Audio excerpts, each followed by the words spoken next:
பொம்மை வைக்கிறாங்க அப்படின்னா, ஒரு காலத்துலலாம் வந்து மேல் சட்டைங்கிறது கிடையாது. இது வந்து ஆடம்பரமாக இடையில் வந்தது தான்.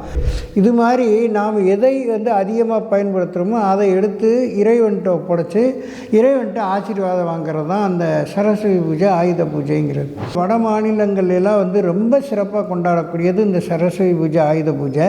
பிள்ளைக்கு வந்து குழந்தைக்கு வந்து பேச்சாற்றல், திறமை, படிப்பாற்றல் எல்லாமே பெருகி வரும்.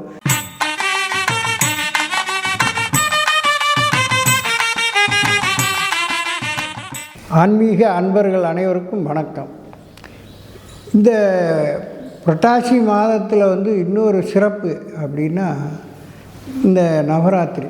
இந்த நவராத்திரிகளில் ரொம்ப அம்பாளுடைய அந்த ஒவ்வொரு நாளும் வந்து ஒவ்வொரு விதமான அலங்காரங்கள். 3 நாள் மகாலட்சுமி அலங்காரம், 3 நாள் பார்வதி அலங்காரம், 3 நாள் சரஸ்வதி அலங்காரம், 10வது நாள் வந்து விஜயதசமின்னு சொல்லக்கூடிய துர்கா, அந்த மகிஷாசுர மர்த்தினி அப்படின்னு சொல்லக்கூடிய அந்த மகிஷன் என்கின்ற அரக்கனை வந்து வதம் செய்கிற நாள்.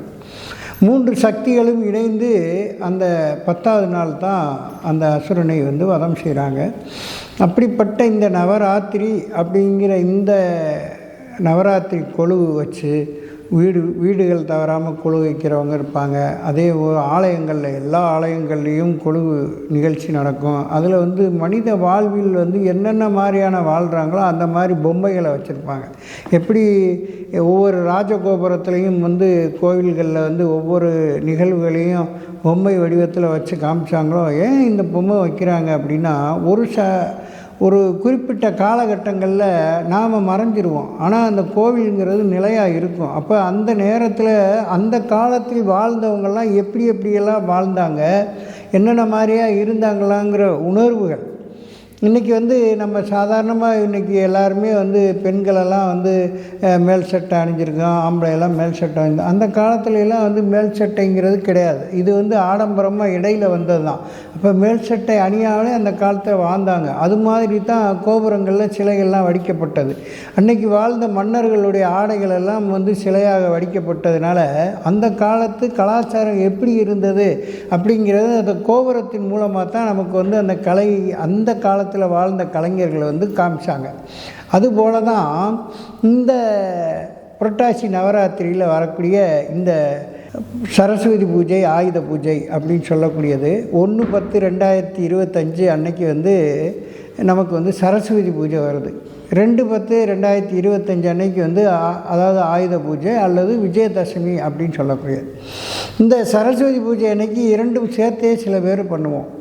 ஏன்னா மறுநாள் வந்து விடுமுறை விட்டுருவாங்க. அதனால் முதல் நாளே என்ன செய்வாங்க, ஆயுத பூஜையும் சரஸ்வதி பூஜையும் ஒன்றா கும்பிடுவாங்க. அந்த சரஸ்வதி பூஜை என்ன அப்படின்னா, யாருக்கெல்லாம் கல்வி வந்து சிறப்பாக இருக்கணும்னு நினைக்கிறோமோ அந்த கல்வியினுடைய அந்த அந்த நம்ம என்ன படிக்கிறோமோ அந்த படிக்கிற புத்தகங்களையும், அல்லது நம்ம கணனி வச்சுருக்கிறோம் அப்படின்னா அந்த கணனியினுடைய அந்த கணனியை எடுத்து வைக்கிறது, செல்ஃபோனை எடுத்து வைக்கிறது, இது மாதிரி நாம் எதை வந்து அதிகமாக பயன்படுத்துகிறோமோ அதை எடுத்து இறைவன்கிட்ட ஒப்படைச்சி இறைவன்கிட்ட ஆசீர்வாதம் வாங்கிறது தான் அந்த சரஸ்வதி பூஜை, ஆயுத பூஜைங்கிறது. அப்போ பெரும்பாலும் வந்து இந்த நாட்களில் வந்து நாம் வந்து 9வது நாள் வந்து நவராத்திரி அன்னைக்கு வரக்கூடியது தான் இந்த சரஸ்வதி பூஜை, ஆயுத பூஜை. ஆயுதம் அப்படின்னா இப்போ ஒரு பற்றம் வச்சுருக்குறாங்க, அல்லது ஏதாவது ஒரு இரும்பு சம்மந்தப்பட்ட தொழில் பண்ணுறாங்க அப்படின்னா, அதாவது பஸ்ஸு, லாரி, காரு இது மாதிரி வச்சு பயன்படுத்துகிறாங்கன்னா அதை வந்து அன்னைக்கு வந்து முழுசாக குளிப்பாட்டி அந்த நாளில் வந்து ஆயுத பூஜை, சரஸ்வதி பூஜைன்னு கும்பிடுவாங்க. அப்படி கும்பிடக்கூடிய இந்த நாளில் வந்து அவிழ் பொரி கடலை, தேங்காய் பழம், சுண்டல் இது மாதிரி ஏதாவது ஒரு நைவேத்தியங்களை வச்சு அதை வந்து இறைவனுக்கு படைச்சிட்டு அந்த நைவேத்தியத்தை வந்து மக்களுக்கு வந்து விநியோகம் பண்ணுவாங்க. இது மாதிரியான நாட்கள் இது வந்து நம்ம வட மாநிலங்கள்லாம் வந்து ரொம்ப சிறப்பாக கொண்டாடக்கூடியது இந்த சரஸ்வதி பூஜை, ஆயுத பூஜை.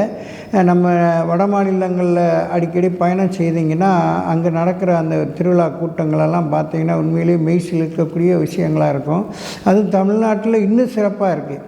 அப்போ இந்த ஆயுத பூஜை, சரஸ்வதி பூஜையை இந்த 1ஆம் தேதி 1/10/2025 அன்றைக்கி தவறாமல் நாமளும் நம்முடைய பொருட்களை எல்லாம் வந்து சுத்தம் பண்ணி அதை வந்து சரஸ்வதி படம் இருந்தால் சரஸ்வதி, விநாயகர், மகாலட்சுமி முன்னாடி அந்த படத்துக்கு முன்னாடி இந்த பொருட்களை வச்சு, தேங்காய் பழம் வச்சு, விளக்கேற்றி, சாம்பிராணி போட்டு எல்லா விதமான அற்புதமான இந்த வழிபாடு பண்ணிங்கன்னா அறிவாற்றல் இன்றைக்கு இருக்கக்கூடிய டெக்னாலஜிக்கு நம்முடைய தொழிலை வந்து எப்படி விருத்தி பண்ணிக்க முடியும் அப்படிங்கிறது. இப்போ வந்து ஐடி நிறுவனத்தில் வேலை பார்க்குறவங்களாம் அந்த ஐடி நிறுவனத்தில் அந்த தொழிலுக்கு விருத்தி அடையணும் அப்படின்னா அவங்களுக்கு அறிவாற்றல் இருந்தால் மட்டும்தான் பொருளாதாரத்தில் அவங்க மேம்படுத்த முடியும்.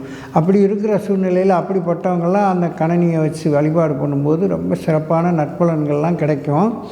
அதுக்கு அடுத்தது விஜயதசமின்னு சொல்லக்கூடியது.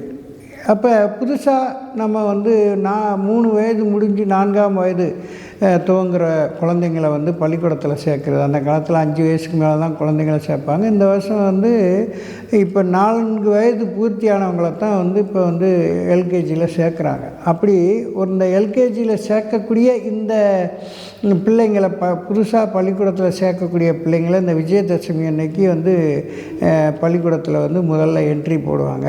அப்படி போடக்கூடிய இந்த காலத்தில் வந்து அந்த 2/10/2025 அன்னைக்கு விஜயதசமிக்கு வந்து நீங்கள் வந்து அவசியம் வந்து அம்பாள் சரஸ்வதி முன்னாடி தான் பிள்ளைகளை வச்சு அந்த அரிசியை பரப்பி அதில் ஆ அல்லது ஏ அப்படிங்கிற அந்த எழுத்தை அவங்க விரலில் தொட்டு எழுத வச்சு அன்னைக்கு அந்த அம்பாள் சரஸ்வதிக்கு நைவேத்தியங்கள், அதாவது இனிப்பு பொருட்கள், அதாவது கொழுக்கட்டை, மாவு பிடிக்குட்டை, இது மாதிரி ஏதாவது ஒரு இனிப்பான ஒரு பொருட்கள், அதாவது இப்போ வந்து நம்ம லேட்டஸ்ட்டாக வந்துருக்கிற குலோப்ஜாம் வச்சுக்கலாம், ஜிலேபி வச்சுக்கலாம், அந்த ஜாங்கிரி, அல்வா, இது மாதிரி ஏதாவது இனிப்பான பொருட்களை அந்த சரஸ்வதிக்கு படைச்சி பிள்ளைக்கு அதை ஊட்டி விட்டு அன்றைக்கு வந்து அந்த மாதிரி நாம் வந்து வீட்டிலையே வந்து ஆவண்ணா எழுதலாம் அல்லது ஏங்கிற இன்சியலை எழுதிக்கலாம். இது மாதிரி நம்ம செஞ்சுட்டு அதுக்கப்புறமா பள்ளிக்கூடத்துக்கு கொண்டு போய் நாம் வந்து அந்த பள்ளிக்கூடத்தில் விட்டுட்டு வந்தீங்கன்னா அவங்களுக்கு வந்து மிகப்பெரிய அறிவாற்றல் வரும். இப்போ இந்த பிள்ளைங்களுக்காக தாய் தகப்பன் யார் வேணாலும் 2 பேர் யார் வேணாலும் சொல்லலாம். பிள்ளைங்க சொல்லக்கூடிய அந்த நாலேஜ் இருந்துச்சுன்னா நான் சொல்கிற இந்த மந்திரத்தை சொல்லுங்கள். ஐம்னு சொல்லும்போது பாருங்கள் தொண்டைக்குழியில் சுருக்கும். அப்போ இந்த ஐம்னு சொல்லும்போது அந்த பிள்ளைக்கு வந்து குழந்தைக்கு வந்து பேச்சாற்றல், திறமை, படிப்பாற்றல் எல்லாமே பெருகி வரும். இந்த சரஸ்வதியினுடைய இந்த ஐங்கிற மந்திரத்தை தொடர்ந்து பிள்ளைகளை சொன்னாலும் சரி, அவங்களுக்காக நீங்கள் வந்து இப்போ ஒரு சில பிள்ளைங்க வந்து திக்குவாயாக இருக்கலாம், பேசாமல் இருக்கலாம். 4 வயசாகியும் வாய் திறந்து சந்தோஷமாக மகிழ்ச்சியாக மற்ற பிள்ளைங்க மாதிரி சந்தோஷமாக இல்லையே என் பிள்ளை அப்படின்னு வருத்தப்படுற தாய் தகப்பன்மார்கள் இந்த ஐங்கிற மந்திரத்தை அவங்களுக்காக நீங்கள் சொல்லலாம். அந்த வசம்பை வச்சு அந்த மாதிரி திக்குவாய் இருக்கிறவங்கள வசம்புன்னு சொல்லக்கூடிய பேர் சொல்லாததில் நல்லா தீயில வாட்டி அந்த கருப்பை எடுத்து அடித்தொண்டை நாக்கில் லேசாக தடவி விட்டிங்கன்னா வாணி வெடியும். அதுக்கப்புறம் நல்லா பேச ஆரம்பிக்குங்க. இந்த வாய்ப்பை இந்த சரஸ்வதி பூஜையில் பயன்படுத்தி வளமாக இருங்க, நலமாக இருங்க, நல்லதே நடக்கும், அது நன்மையாக இருக்கும். நன்றி, வணக்கம்.